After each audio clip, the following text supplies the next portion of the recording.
मुल्क को बचाने के लिए मुश्किल फैसले की, आसमान को छूने वाली महंगाई 3.6% पर आ गई। पॉलिसी रेट में कमी से माशी इस्तेहकाम आ रहा है। नायब वज़ीर आज़म इसहाक डार का न्यूयॉर्क में ओवरसीज पाकिस्तानी कम्युनिटी से खिताब, कहा मुल्क के लिए सियासत को दांव पर लगाना पड़ा तो लगाएंगे। मुल्क है तो सियासत है। 2017 में बात मानी होती तो पाकिस्तान कशकोल लेकर ना फिरता।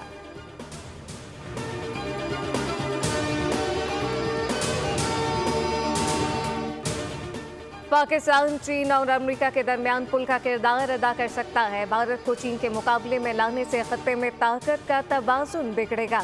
चेयरमैन पीपल्स पार्टी बिलावल भुट्टो का म्यूनिख में सिक्योरिटी कॉन्फ्रेंस के मौके पर जर्मन मीडिया को इंटरव्यू, कहा कि पाकिस्तान और भारत को गुर्बत और बेरोजगारी जैसे चैलेंजेस का सामना है। हम तकसीम के बजाय फासले कम करना चाहते हैं।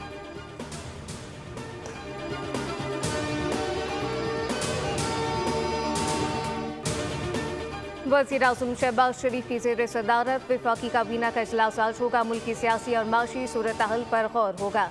ECC और काबीना कमेटियों के फैसले की तौसीक की जाएगी।